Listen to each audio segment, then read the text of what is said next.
வணக்கம். வில்வ துளசி எங்கள் குழு சார்பில் மற்றொரு முறை உங்களுக்கு எங்களுடைய காலை வணக்கத்தை தெரிவிச்சிட்ருக்கோங்க. அதாவது இந்த சேனலோட நோக்கம் பலரும் அறிஞ்சது தான், கிராமத்துப்புற கோயில்களை, அதாவது அதிகம் அறியப்படாத கோயில்கள், ஆழ்வார்களால் மங்களாசாசனம் செய்யப்பட்ட மற்றும் நாயன்மார்களால் பாடல் பெற்ற தலங்கள் மற்றும் தேவார வைப்பு தலங்களை ஒவ்வொரு வாரமும் உங்கள் கண் முன்னால் கொண்டு வந்து நிறுத்துறது அப்படிங்கிறதுங்க. அந்த வழியில் இன்றைக்கி நாம் இருக்க போகிற, அதாவது பார்க்க போகிற ஒரு அழகிய திருக்கோயில் அருள்மிகு கும்பியல் கோதை உடனுரை செண்பகாரண்யேஸ்வரர் திருக்கோயில் திருவைகள் எங்கெங்க இருக்குது? கும்பகோணம் காரைக்கால் மார்க்கத்தில் எஸ்புதிருக்கு சற்று முன்னதாகவே, கிட்டத்தட்ட 3 கிலோமீட்டர் முன்னதாகவே வலதுகை பக்கமாக திரும்பி ஒரு 2-2.5 கிலோமீட்டர் தூரம் சென்ற இந்த அழகிய திருக்கோயிலை நாம் அடையலாம். இத்திருக்கோயிலை பற்றிய தல வரலாறு, தல புராணம் மற்றும் இந்த திருக்கோயிலில் இருந்த நிலையை நாம் நமது யூடியூப் சேனலில் முன்னதாகவே, அதாவது கிட்டத்தட்ட ஒரு 2 வருடங்களுக்கு முன்னதாகவே ஒளிபரப்பி விட்டோம். என்ன இது திருப்பியுமா மறுபடியும் அதே சேனலில் அதே கோயிலை பற்றி போடுறீங்களா அப்படின்னு கேட்குறீங்க அப்படிங்கிறது எனக்கு நல்லா தெரியுது. ஆமாம், இது மறுபதிவு இல்லைங்க. அந்த கோயில் இன்று புனர் உதாரணம் செய்யப்பட்டு மிகச் சிறப்பான முறையிலே கும்பாபிஷேகம் நடந்து இருக்கிறதுங்க. அந்த கும்பாபிஷேக காட்சிகளை தங்களுக்கு அர்ப்பணிப்பதில் எங்கள் குழு மகிழ்ச்சி அடைகிறது.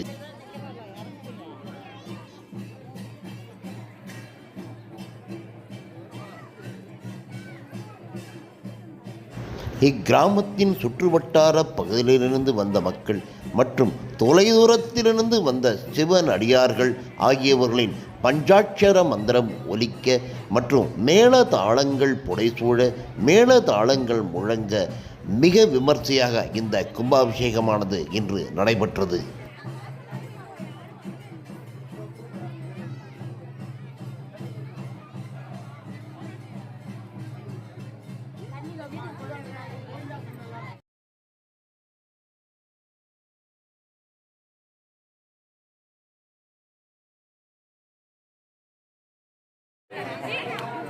இத்திருக்கோயிலின் மற்றொரு சிறப்பு, சிவன் பார்வதி மட்டுமல்லாமல் பிரம்மதேவன் மற்றும் விஷ்ணுவுக்கும் தனி சன்னதிகள் கொண்டு மிக அழகுற காட்சியளிக்கிறது.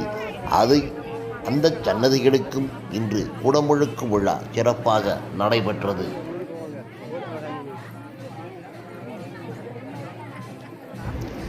முன்னொரு காலத்தில் பூமி தேவி தன்னை விரும்பி மனம் செய்து கொள்ளுமாறு திருமாலை வேண்டியிருக்கிறாள். இதற்கு இணைந்து திருமால் திருமகளை மனம் புரிந்து கொண்டிருக்கிறாள். திருமகளுக்கு திருமால் மேல் ஏதோ ஒரு கோபம் உண்டாயிற்று. திருமகள் செண்பகவனம் என்னும் இத்தலத்தை அடைந்து கடுந்தவம் புரிந்து சிவபெருமானை வழிபட்டிருக்கிறாள். திருமால் பூமி தேவி ஆகியோர் திருமகளை அடையும் பொருட்டு சிவபெருமானை வழிபட்டிருக்கின்றனர். திருமாலை தேடி வந்த பிரம்மனும் இத்தலத்தில் சிவபெருமானை வழிபட்டிருக்கிறார். சிவபெருமான் திருவருளால் திருமகளை அடையும் பேரும் பெற்றார். பிரம்மனுக்கு அருள் புரிந்தார் என்பது இத்தலத்தின் 3 கோயில்களையும் இணைத்து கூறும் புராண வரலாறாக இங்கு வழங்கப்பட்டு வருகிறது.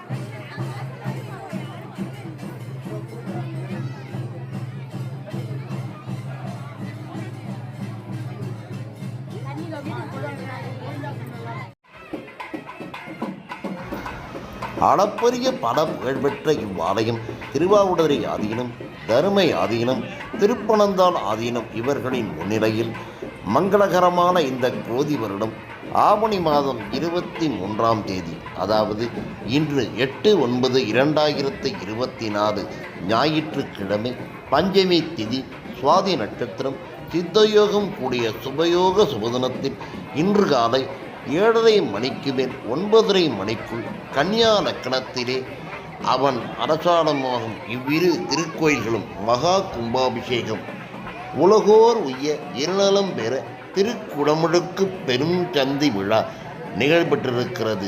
அன்பர்கள் அனைவரின் தயவாலும் இது நடைபெற்று மிகச் சிறப்பாக நடந்தேறியிருக்கிறது.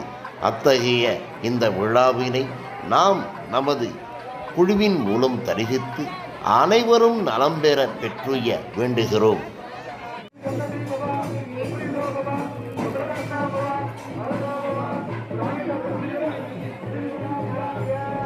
கும்பாபிஷேகத்தை காண்பதும் கும்பாபிஷேகத்திற்கு உதவுவதும் அல்லது கும்பாபிஷேகம் முடிந்து 48 நாட்கள் மண்டலாபிஷேகத்திற்குள்ளும் கும்பாபிஷேகம் நடந்த அந்த திருக்கோயிலை நாம் சென்று தரிசிக்க அஸ்வமேத யாகம் செய்த பலன்கள் நமக்கு கிட்டும் என்பது சான்றோர் வாக்கு.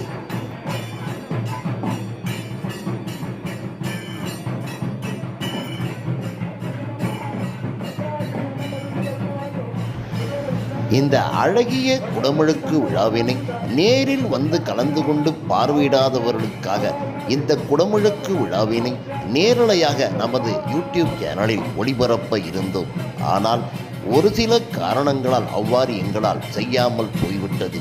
இருப்பினும் நாங்கள் செய்த கங்கணம் கட்டிக்கொண்டு இந்த குடமுழுக்கு விழாவினை ஒரு சிறு காணொளியாக்கி குடமுழுக்கு விழா நடந்த இன்றே தங்களுக்கு சமர்ப்பிக்க வேண்டும். வர முடியாத ஆன்மீக அன்பர்கள் அனைவரும் அதனை கண்டுர வேண்டும். எனவேதான் இந்த சிறு காணொளியை இன்று நாங்கள் தங்களுக்கு காணிக்கையாக்குகிறோம்.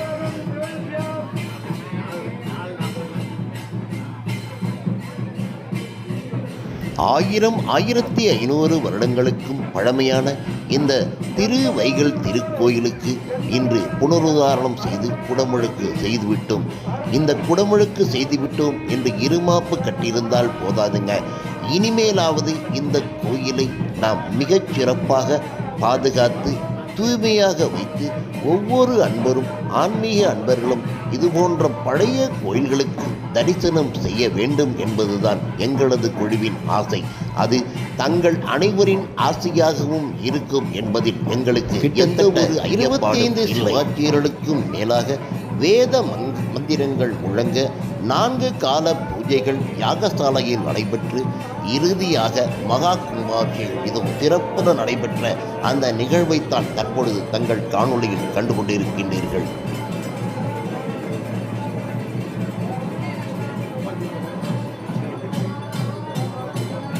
இக்குடமுழுக்கு விழா முடிந்தவுடன் வெளியே வந்த பக்தர்கள் அனைவரும் பசியார உணவு தேடி எங்கும் அலையாமல் இருக்க அவ்வூர் இளைஞர்கள் கிராம முக்கியஸ்தர்களும் சேர்ந்து மிகச் சிறப்பான அன்னதானம் குழுவினையும் ஏற்படுத்தி மிகச் சிறப்பாக அன்னதானமும் வழங்கினர்.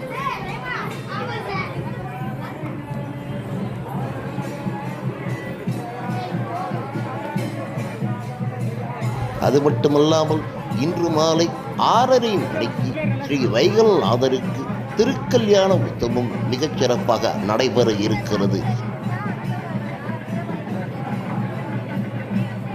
அது சமயம் குடமுழுக்கில் கலந்து கொண்டதைப் போலவே திரளான ஆன்மீக அன்பர்கள் அனைவரும் இந்த திருக்கல்யாண உற்சவத்தில் கலந்து கொண்டு கொம்பியல் கோதை மற்றும் செண்பகாரண்யேஸ்வரின் அருளை பெற வேண்டும் என பிரார்த்திக்கின்றோம். தற்பொழுது காணொலியில் பார்த்து வரும் திரு பாலகிருஷ்ணன் மற்றும் திரு விஜயராணி இவர்கள் இருவரும் தான் இந்த கோயிலின் மெய்க்காவலாக பணிபுரிகின்றனர். இக்கோயிலை சிறப்புற வைத்திருக்க உதவும் இவர்களது அயராத உழைப்பிற்கு எங்களது குழு தலை வணங்குகிறது. ஒவ்வொரு காணொலியும் நாம் சொல்கிறதாங்க திருப்பி உங்கள்கிட்ட சொல்லப்போகிறேன். புதிய கோயில் கட்டணும் அப்படிங்கிற ஒரு அவசியமே கிடையாதுங்க. இந்த மாதிரி பழைய கோயில்களுக்கு நீங்கள் ஆதரவு அளித்தாலே போதுங்க. நம்ம இந்துத்துவா மற்றும் இந்தியா கண்டிப்பாக வளர்ச்சி அடையும் அப்படிங்கிறதுல எந்த ஒரு ஐயப்பாடுமே கிடையாதுங்க. கண்டிப்பாக இது போன்ற கோயில்களுக்கு நீங்கள் வருவீங்க, ஆதரவு தருவீங்க அப்படிங்கிற ஒரு நம்பிக்கையோட மற்றொரு அழகிய சிற்றூரில் இருக்கும் அழகிய திருத்தலத்துடன் உங்களை சந்திக்கும் வரை வணக்கம் கூறி விடைபெறுகிறேன். நன்றி, வணக்கம்.